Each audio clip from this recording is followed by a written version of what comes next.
বন্ধুরা, আশা করি তোমরা সবাই ভালো আছো। তোমার চ্যানেলে তোমাদের সবাইকে স্বাগতম। তো আজ আমরা যে বিষয় নিয়ে আলোচনা করব, তোমরা যারা মাধ্যমিক পরীক্ষার্থী এবং আর কিছুদিন পরেই রয়েছে মাধ্যমিক পরীক্ষা, তাদের জন্য ইতিহাসের কিছু গুরুত্বপূর্ণ টিপস নিয়ে। তোমরা জানো যে ইতিমধ্যে তোমাদের জন্য ইতিহাস থেকে ইম্পর্টেন্ট প্রশ্ন আমি তোমাদের শেয়ার করেছি। 2 মার্কের কী কী প্রশ্ন পড়তে হবে, 4 মার্কের কী কী প্রশ্ন পড়তে হবে, ইভেন 8 মার্কের কী প্রশ্ন পড়তে হবে। 8 মার্কের জন্য মাত্র 3টে প্রশ্ন তোমাদের সাজেশনে তুলে ধরেছিলাম। 2 মার্কের জন্য প্রশ্ন সংখ্যা একটু তুলনামূলকভাবে যথেষ্ট বেশি ছিল, কারণ অনেক প্রশ্ন ইম্পর্টেন্ট আছে, এবং 4 মার্কের যে প্রশ্নগুলো রয়েছে সেই প্রশ্নও কিন্তু তুলনামূলকভাবে অনেকটাই রয়েছে, যেগুলো কিন্তু প্র্যাকটিস করতে হবে।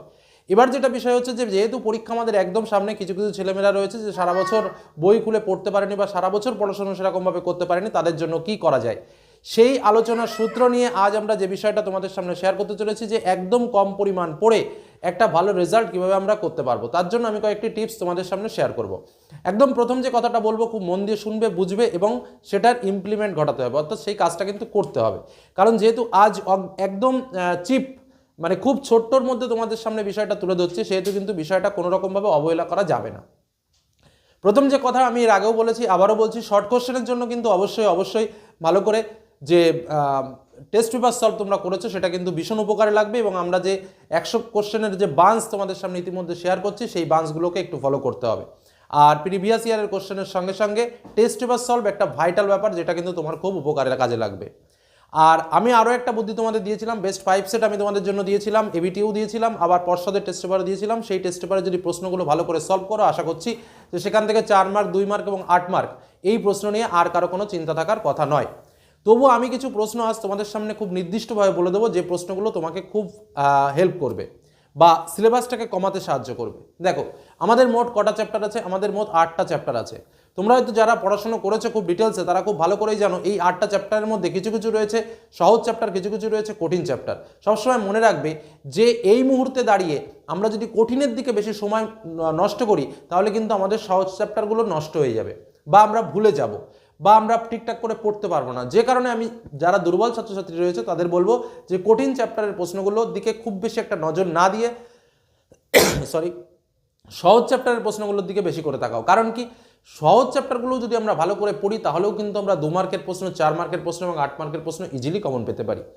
আমরা যে 8টা চ্যাপ্টার টোটাল ইতিহাস বই আমাদের রয়েছে, তোমাদের বলতে পারি সেই ইতিহাস বইয়ের মধ্যে যদি আমরা একটু ফলো করি, তাহলে দেখবে পরপর যে চ্যাপ্টারগুলো আছে, ইতিহাসের ধারণা, সংস্কার বৈশিষ্ট্য পর্যালোচনা, প্রতিরোধ বিদ্রোহ, সংঘবদ্ধতার গোড়ার কথা, বিকল্প চিন্তা উদ্যোগ, 20 শতকে কৃষক শ্রমিক বামপন্থী আন্দোলন, 20 শতকে নারী ছাত্র প্রান্তিক জনগোষ্ঠী আন্দোলন, আর একটা হচ্ছে তোমার উত্তর উপনিবেশিক ভারত। এই যে মোট 8টা চ্যাপ্টার রয়েছে, এর মধ্যে দেখো প্রথম চ্যাপ্টারে কি রয়েছে? ইতিহাসের ধারণা। আমি এর আগেও বলেছিলাম, আবারও বলছি, এখানে কি রয়েছে? বিভিন্ন প্রকার ইতিহাস নিয়ে আলোচনা হয়েছে। কখনো বা শিল্পচর্চার ইতিহাস, কখনো বা স্থানীয় ইতিহাস, কখনো বা পোশাক পরিচ্ছদের ইতিহাস, কখনো বা দৃশ্যশিল্পের ইতিহাস, এরকমভাবে বিভিন্ন ধরনের ইতিহাস নিয়ে আলোচনা হয়েছে। তার মূল বিষয় কি? ইতিহাসের ডেভেলপমেন্ট, অর্থাৎ বিবর্তন। এই যে জায়গাটা, এই জায়গাটাই কিন্তু আমাদের বুঝতে হবে। বা নতুন সামাজিক ইতিহাস, সাধারণ মানুষের কথা বলা, এই যে বিষয়টা, তার মানে কি এই পার্টটা থেকে আমার যে প্রশ্নই আসুক না কেন, আমি কিন্তু মোটামুটি লিখতে পারবো, কারণ আমি এই পার্টের থিমটা কিন্তু আমি ভালো করে জানি। কারণ যদি বলে আমাকে স্থানীয় ইতিহাস চর্চার গুরুত্ব কী, তা কোনো একটা নির্দিষ্ট স্থানীয় ইতিহাস চর্চার গুরুত্ব হলো সেখানকার অর্থনৈতিক অবস্থা বোঝা, সেখানকার সামাজিক অবস্থা সম্পর্কে আলোকপাত করা, সেখানকার সাধারণ মানুষের অবস্থা সম্পর্কে আলোচনা করা, সেখানকার সমাজ সম্পর্কে আলোচনা করা, সমাজের বিবর্তন সম্পর্কে আলোচনা করা। তো এই যে বেসিক থিম, সেটা কিন্তু আমরা লিখতে পারবো। শিল্পচর্চার ইতিহাস যদি আসে, ঔপনিবেশিক ব্যবস্থা সম্পর্কে জানা, শিল্পের ব্যবহার সম্পর্কে জানা, চাহিদা এবং যোগান সম্পর্কে ধারণা পাওয়া, তৎকালীন সময়ের এইসব তথ্য সম্পর্কে জানতে পারি। তো এই যে বেসিক আইডিয়া, সাধারণভাবে একবার দুবার রিডিং পড়লেই কিন্তু আমরা এই প্রথম চ্যাপ্টার থেকে পেরে যাব, এবং 2 মার্ক বলো, 4 মার্ক বলো, বা তোমার স্মৃতিকথা রয়েছে, আত্মজীবনী রয়েছে, সে বিষয়টাও কিন্তু আমরা লিখতে পারবো। খুব বেশি কঠিন কিন্তু এই পার্টটা না, এবং এই পার্টটা থেকে একটা 2 মার্কের কোশ্চেন, দুটো 2 মার্কের কোশ্চেন আমি পাবো, এবং একটা কিন্তু আমি 4 মার্কের প্রশ্ন পাবো। তো আমি বলবো কি, এই প্রথম চ্যাপ্টার থেকে অবশ্যই 2 মার্কের কোশ্চেন দুটো এবং একটা 4 মার্কের কোশ্চেন কিন্তু আমি লিখবই, অর্থাৎ মোট 4 + 4, এই 8 মার্ক কিন্তু আমি প্রথম চ্যাপ্টার দিয়ে আমাকে কালেক্ট করতেই হবে। বোঝা গেল কি বললাম? শর্ট বাদ, আমি ব্রডের কথা বলছি। নেক্সট দেখো, দ্বিতীয় অধ্যায়, যেটা পাশ্চাত্য শিক্ষা সংস্কার বৈশিষ্ট্য পর্যালোচনা। আমি এখান থেকে মাত্র কয়েকটি প্রশ্ন বলেছিলাম, আবার একটু মনে করিয়ে দিচ্ছি। তার মধ্যে এশিয়াটিক সোসাইটি, উডেড ডেসপাস, নববঙ্গ, ব্রাহ্ম সমাজ, আদি ব্রাহ্ম সমাজ, সর্বধর্ম সমন্বয়, প্রাচ্য পাশ্চাত্য দ্বন্দ্ব, রামকৃষ্ণ মিশন প্রতিষ্ঠার গুরুত্ব, বিজয়কৃষ্ণ গোস্বামী, রামকৃষ্ণদেব স্মরণীয় কেন, কলকাতা বিশ্ববিদ্যালয়ের ভূমিকা ভেরি ভেরি ইম্পর্টেন্ট, আর হুতুম প্যাচার নকশা। এই যে কটা কথা আমি বললাম, এই যে কটা প্রশ্ন বললাম এ কটা প্রশ্ন পড়লে তুমি এখান থেকে ঠিক একইভাবে 2 মার্কসের 2টো কোশ্চেন এবং 4 মার্কসের একটা কোশ্চেন কিন্তু তুমি ইজিলি কমন পাবে। মানে এখানেও কিন্তু তাই 8 মার্ক কিন্তু তুমি এখানেও, আমি কিন্তু খুব বেশি প্রশ্ন বলিনি, জাস্ট এ কটা। 3 নম্বর বিষয় যেটা বলবো, প্রতিরোধ ও বিদ্রোহ। এই চ্যাপ্টার থেকে শর্ট টাইপের 2 মার্কের জন্য একটু বেশি পড়তে হয়, যেমন খুদকাটি প্রথা, দিকু কি, চুয়ার কি, কেনারাম কি, বেচারাম কি, হ্যাঁ, তারিকি মোহাম্মদিয়া কি, উলগুলান কি, এই টাইপসের কিছু প্রশ্ন আছে। আর তোমরা জানো উপজাতি বিদ্রোহ আমাদের সিলেবাসে আছে, তা উপজাতি বিদ্রোহের মধ্যে সাঁওতাল, কোল, মুন্ডা, ভিল, ফরাজি, এই যে বিদ্রোহগুলো রয়েছে, এই বিদ্রোহগুলোর একজন নেতার নাম আর কোথায় হয়েছিল এবং তার সঙ্গে প্রত্যেকটা বিদ্রোহের কারণটা যদি তুমি ভালো করে পড়ে রাখতে পারো তাহলেই কিন্তু এই চ্যাপ্টার থেকে 2 মার্ক যেমন করে কমন পাবে, ঠিক একইভাবে 4 মার্ক কিন্তু কমন পাবে। খুব বেশি প্রশ্নকে আমি বললাম, হিসাব করে দেখো তো আমি কি বললাম, আরেকবার মনে করিয়ে দিই। উপজাতি বিদ্রোহের কারণ প্রথমে কয়েকটা টিকা বলেছি, খুদকাটি কি, দিকু কি, চুয়ার কি, কেনারাম কি, বেচারাম কি, তারিকি মোহাম্মদিয়া কি, উলগুলান কি, এটা 2 মার্কের। আর একটু এক্সট্রা করে বলেছি এই যে সাঁওতাল, কোল, মুন্ডা, ভিল, ফরাজি, এই আন্দোলনের নেতার নাম আর কোথায় হয়েছিল, আর প্রত্যেকটা আন্দোলনে 2টো করে কারণ। জাস্ট এটুকু যদি পড়ো, হ্যাঁ, এবার একটু ঘুরিয়ে ভারতবর্ষে কেন নীল চাষ, কোম্পানির আন্ডারে নীল চাষ প্রথম শুরু হয়েছিল, এই প্রশ্নটা যেমন ইম্পর্টেন্ট আছে। এলাকা চাষ, বে এলাকা চাষ বলতে কি বোঝো, দেবী চৌধুরানী বিখ্যাত কেন, হরিশ্চন্দ্র মুখোপাধ্যায় বিখ্যাত কেন, তো এই টাইপসের প্রশ্ন, এর থেকে বেশি নেই। বা তোমরা যদি এই ডিটেলসটা চাও আমার সাজেশন থেকেও দেখে নিতে পারো, লাস্ট মিনিট সাজেশন যেটা শেয়ার করেছি সেখানে তোমরা এই চ্যাপ্টারের এই কটা প্রশ্ন পেয়ে যাবে। তো এই কটা প্রশ্ন পড়তে পারলেই কিন্তু তোমরা একই রকমভাবে 2 মার্কের কোশ্চেন মানে 4 আর প্লাস একটা 4 মানে মোট 8 মার্ক।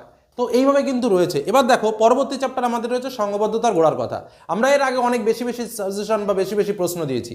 আজ কিন্তু কয়েকটা বিষয় তোমাদের বলছি, যে বিষয়গুলো শুধু পড়ে যাও, এই বিষয়গুলো পড়ে গেলেই ব্রড কোশ্চেন কমন পেয়ে যাবে। আর ব্রড কোশ্চেন কমন পাওয়া মানেই তোমার পরীক্ষা ভালো হবে, এটা তোমরা নিশ্চিত থাকতে পারো। আর শর্ট কোশ্চেন তো স্বাভাবিকভাবে যে মেথড বলেছি বা একটু প্র্যাকটিস না করলে শর্ট তো রকমভাবে সম্ভব নয়। আর শর্টের জন্য যেগুলো আমি বলেছি সেগুলো যদি করতে পারো তাহলে ব্যাস এনাফ। এবার আমি আসবো পরবর্তী চ্যাপ্টার অর্থাৎ সংঘবদ্ধতার গোড়ার কথা।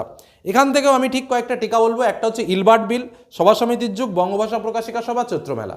এই টিকা কটা যেমন ভালো করে পড়বে, তার সঙ্গে একটা প্রশ্ন রয়েছে তোমাদের, যেটা হচ্ছে 1857 সালের বিদ্রোহের প্রকৃতি আলোচনা করো। তো ওই প্রকৃতিটা যখন আমরা পড়ি দেখবে প্রকৃতি ব্রড টাইপের কোশ্চেন, 8 মার্কের কোশ্চেন, যেটা এবার আসার জন্য খুবই ইম্পর্টেন্ট। ওই প্রকৃতির মধ্যে কিছু পয়েন্ট রয়েছে, যেমন জাতীয় বিদ্রোহ, তারপরে যেমন কি বলেছে স্বাধীনতা সংগ্রাম বা জাতীয় সংগ্রাম, ঠিক আছে। এই যে সাব পয়েন্ট করে যে পয়েন্টগুলো রয়েছে সেই পয়েন্টগুলো ঘুরিয়ে প্রশ্ন আসে, যে মহাবিদ্রোহকে কি জাতীয় বিদ্রোহ বলা যায়, মহাবিদ্রোহকে কি জাতীয় সংগ্রাম বলা যায়, কি বললাম বোঝা গেল। এইভাবে ঘুরিয়ে কিন্তু ওই 8 মার্কের যে প্রশ্নটা আছে সেটাকে কিন্তু দিতে পারে, এটা কিন্তু মাথায় রাখতে হবে। সে 2-এও আসতে পারে, 4-এও আসতে পারে। আর মহারানীর ঘোষণাপত্রের উদ্দেশ্য আর মহাবিদ্রোহের প্রত্যক্ষ কারণ, আর একটা ভালো প্রশ্ন কিন্তু আমি বলে দিচ্ছি, যেটা পরীক্ষায় খুবই সম্ভাবনা, সেটা হচ্ছে জাতীয় জাগরণে বর্তমান ভারত আর বিবেকানন্দের ভূমিকা। এই যে প্রশ্ন কটা বললাম, খুব বেশি প্রশ্ন বলেছি, হিসাব করে দেখো তো ইতিহাসের যে পরিমাণ প্রশ্ন আছে, আর আমি আজ কতগুলো করে প্রশ্ন বলছি। এ কটা প্রশ্ন বললেও ঠিক একই রকমভাবে এখানেও 2 মার্কের কোশ্চেন 4 মার্ক আর একটা 4 মার্ক, অর্থাৎ মোট 8 মার্ক কিন্তু এখানেও পাবে। বিকল্প, তাহলে দেখো আমরা চ্যাপ্টারের ভিতটা প্রস্তুত করো, যে কোন চ্যাপ্টারে কি নিয়ে আলোচনা হচ্ছে। ইতিহাসের ধারণাতে আমরা ইতিহাসের বিষয়বস্তু নিয়ে আলোচনা করেছি, সংস্কার বৈশিষ্ট্য পর্যালোচনার একটা পার্ট, প্রতিরোধ বিদ্রোহের আর একটা পার্ট, সংঘবদ্ধতা গোড়ার কথার আর একটা পার্ট। প্রত্যেকটা দেখো এক একটা বিষয়ের থিম আলাদা। তাহলে এই থিমটাকে যদি আমি বুঝতে পারি তাহলেও কিন্তু আমি কিছু প্রশ্ন লিখতে পারবো। আমি চাইছি যে এই থিমটাকে বোঝার তোমরা চেষ্টা করো। নেক্সট আমরা আসি বিকল্প চিন্তা ও উদ্যোগ। বিকল্প চিন্তা উদ্যোগ কি? বিকল্প চিন্তা উদ্যোগ হচ্ছে একদম পরিষ্কার কথা মাথায় রাখবে, ছাপাখানা নিয়ে প্রশ্ন আসবে। ছাপাখানা ডেভেলপমেন্ট মানে হচ্ছে পড়াশোনার উন্নতি, বই ছাপানো, ছাপানো, কে হেল্প করলো, কাকে হেল্প করলো, কখন হেল্প করলো, কোন পরিপ্রেক্ষিতে হেল্প করলো, এই হলো মূল চ্যাপ্টারের বিষয়বস্তু। এখানে কি কি ইম্পর্টেন্ট রয়েছে? উইলিয়াম ক্যারি, IACS, জাতীয় শিক্ষা পরিষদ, শ্রীরামপুর রায়, তারকনাথ পালিত বিখ্যাত কেন, মহেন্দ্রলাল সরকার বিখ্যাত কেন, পঞ্চানন কর্মকার বিখ্যাত কেন, হ্যাঁ, তারপরে ঔপনিবেশিক শিক্ষা অবস্থা কি, তার ত্রুটি কি, তারপরে তোমার ইংরেজ সরকার কেন ছাপাখানার বিরোধিতা করেছিল, হ্যাঁ, বেঙ্গল টেকনিক্যাল ইনস্টিটিউট প্রতিষ্ঠার উদ্দেশ্য কি। আর একটা প্রশ্ন বলবো, রবীন্দ্রনাথ কেন বিশ্বভারতী প্রতিষ্ঠা করেছিলেন। এই প্রশ্নটা কিন্তু ভালো করে পড়বে, কারণ এই প্রশ্নটা 2-এও আসতে পারে, 4-এও আসতে পারে, আবার 8 মার্কে যেটা রয়েছে মানুষ প্রকৃতি শিক্ষার সমন্বয় রবীন্দ্রনাথ কীভাবে ঘটিয়েছিল, এটাও কিন্তু ইম্পর্টেন্ট। তো এই যে কটা প্রশ্ন বললাম, এই কটা প্রশ্ন এখান থেকে পড়লে তোমরা এখানে 2-এ 2 4 প্লাস আরও একটা 4 মানে 8 মার্ক এখান থেকেও পাবে। আমি বলছি যারা এখনো কিছু ঠিকঠাকভাবে পড়ে উঠতে পারোনি তারা 6 নম্বর আর 7 নম্বর চ্যাপ্টার এই মুহূর্তে পড়ার দরকার নেই, কারণ সত্যি কথা বলতে বিরাট বড় চ্যাপ্টার এবং তাতে অনেক বেশি প্রশ্ন পড়তে হয় এবং একটু কঠিন লাগে। তোমাদের একটা টিপসের আগেও বলেছি, আবারও বলছি, এই যে প্রশ্নগুলো বললাম এই প্রশ্নগুলো পড়বে, এই প্রশ্নগুলো নোটস পড়বে, সমস্ত কিছু রেডি করবে। যদি কোনো অংশ কঠিন বলে মনে হয়, আমি বলবো যে এই মুহূর্তে কঠিন অংশটাকে বাদ দিয়ে দাও, কঠিন অংশটাকে বাদ দিয়ে পড়ো, তাহলে দেখবে জিনিসটা তবুও মনে থাকবে। যেটুকু মনে থাকবে সেটুকু লেখো, তাতেই ভালো মার্কস পাবে। লাস্ট চ্যাপ্টার আমাদের যেটা রয়েছে সেটা হচ্ছে ভারত মুক্তির দলিল বা উত্তর ঔপনিবেশিক ভারতের যে পার্টটা, এখান থেকে যেটা আমাদের পরীক্ষাতে আসবে, একদম বেসিক কোশ্চেন আমাদের পরীক্ষাতে আসে, 2 মার্কের প্রশ্ন আর 4 মার্কের প্রশ্ন আমরা কমন পাবোই। এখান থেকে সবসময় মাথায় রাখবে ভারত মুক্তির দলিলটা ভালো করে পড়তে। আর ওই কাশ্মীরের রাজা হরি সিং ভারত মুক্তির দলিতে কীভাবে, ভারত মুক্তির সঙ্গে কীভাবে যুক্ত হলো, আর পৃথক অন্ধ্রপ্রদেশের উৎপত্তি কীভাবে হয়েছিল, আর জুনাগড় আর হায়দ্রাবাদ কীভাবে ভারতের সঙ্গে যুক্ত হলো, ভারত মুক্তির ক্ষেত্রে সর্দার বল্লভভাই প্যাটেলের ভূমিকা, আর একটা হচ্ছে দর কমিশন কেন গঠিত হয়েছিল, আর পত্তি শ্রীরামালু কে ছিলেন। এই যে প্রশ্নগুলো আমি বললাম, জাস্ট এই যে প্রশ্ন কটা আমি বললাম, এই প্রশ্ন কটা একটু ভালো করে মনে রাখো, কারণ এই প্রশ্নই ঘুরে ফিরে কিন্তু আসবে। Junagadh Hyderabad very very important, এর মধ্যে একটা প্রশ্ন পাচ্ছ আশা করো। আর একটা হচ্ছে উদ্বাস্তু সমস্যা, উদ্বাস্তু সমস্যার সমাধানে ভারত সরকারের গৃহীত পদক্ষেপগুলো কি কি, এই প্রশ্নটা। আর ওই যেটা বললাম নেহেরু লিয়াকত চুক্তি, আর একটা প্রশ্ন। এই যে কটা প্রশ্ন বললাম সব মিলে 10টাও হবে না, এই প্রশ্ন কটা এই চ্যাপ্টার থেকে রেডি করো। 4 মার্ক তো গ্যারান্টি পাবেই, তার সঙ্গে 2 মার্ক। আমি কিন্তু বেশি বলছি না, 2 × 2 = 4, মোট হচ্ছে 8 মার্ক। আমি যদি এইটুকু পেতে পারি, তাহলে স্বাভাবিকভাবে এই 6টা চ্যাপ্টার পড়েই কিন্তু আমি 6টা 4 মার্কের কোশ্চেন আর 6 দুগুণী 12টা 2 মার্কের কোশ্চেন কিন্তু আমি লিখতে পারবো। আমার এই দুটো পড়ার দরকারই নেই। আর এই দুটো চ্যাপ্টারকে যদি আমি একটু অ্যাভয়েড করতে পারি, আমার বইয়ের হাফ হয়ে যাবে। এবং কঠিন দুটো চ্যাপ্টার, ছাত্রছাত্রীদের মনের মধ্যে সব থেকে বেশি কঠিন দুটো চ্যাপ্টার হচ্ছে এই দুটো চ্যাপ্টার, কারণ এখানে অনেক অনেক বিষয় পড়তে হয়। প্রত্যেকটা সেক্টরে 3টে করে, মানে এখানে 3 × 3 = 9টা, এখানে 3 × 3 = 9টা। হ্যাঁ, এখন ওপেন কোশ্চেন সশস্ত্র বিপ্লবী আন্দোলনে ছাত্রদের ভূমিকা, সশস্ত্র বিপ্লবী আন্দোলনে নারীদের ভূমিকা, তাও কম প্রশ্ন নয়। আমি বলবো এই দুটো চ্যাপ্টারকে অ্যাভয়েড করে দাও, বইটাকে হাফ করে ফেলে দাও, আর যে কটা প্রশ্ন আমি এই মুহূর্তে একটু আলোচনা করলাম সে কটা প্রশ্নের দিকে একটু নজর দাও। এটা হলো শর্টকাট, এর থেকে বেশি শর্টকাট ইতিহাস নেই। কারণ ইতিহাস এমনই একটা সাবজেক্ট যার প্রত্যেক পেপার থেকে প্রশ্ন হয়, প্রত্যেক জায়গা থেকে প্রশ্ন হয়। সাজেশন এবং শর্টকাট মেথড তোমাদের সামনে আলোচনা করলাম। আমাদের পরীক্ষায় 6টা 4 মার্কের প্রশ্ন লিখতে হয় আর 11টা 2 মার্কের কোশ্চেন লিখতে হয়। আমরা যদি এটা পড়ি, 12টা 2 মার্কের কোশ্চেন কমন পাবো, 6টা 4 মার্কের কোশ্চেন কমন পাবো। আর 8 মার্কের কোশ্চেন তো আমি সাজেশনে বলেই দিয়েছি যে কি প্রশ্ন আসবে। তবুও অনেকে বলতে পারে, আমি এখানেও চালাকি করে বলে দিয়েছিলাম, 8 মার্কের কোশ্চেনের চালাকিটা আমি বলে দিয়েছিলাম। আমি 3টে সেট দিয়েছিলাম, যে এই সেটে 3টে প্রশ্ন দিয়েছিলাম, এখানে 3টে প্রশ্ন দিয়েছিলাম, এখানে 3টে প্রশ্ন দিয়েছিলাম, যে কোনো একটা সেট ভালো করে তোমরা পড়বে। এই 3টে পড়বে, অথবা এই 3টে পড়বে, অথবা এই 3টে পড়বে। তো তার লিঙ্ক আমি ডেসক্রিপশন বক্সে দিয়ে দেবো, সেই লাস্ট মিনিট ফাইনাল সাজেশনের। সেখান থেকে তোমরা এই 3টে সেট দেখে নিতে পারো। যে কোনো একটা সেটের প্রশ্ন ভালো করে পড়লেই কিন্তু তোমরা পরীক্ষাতে কমন পেয়ে যাবে। ঠিক আছে, তো এই হলো আমাদের ইতিহাসের লাস্ট মিনিট শর্টকাট বলতে পারো, বা একদম কম পড়ে ইতিহাসে ভালো মার্কস পাওয়ার যে টিপস থাকতে পারে সেটা তোমাদের সামনে শেয়ার করলাম। এর থেকে আর কিছু কম এই মুহূর্তে বলা সম্ভব নয়, আর বলতে গেলে বিপদ অনিবার্য। এটুকু বলে আলোচনা শেষ করলাম। ধন্যবাদ।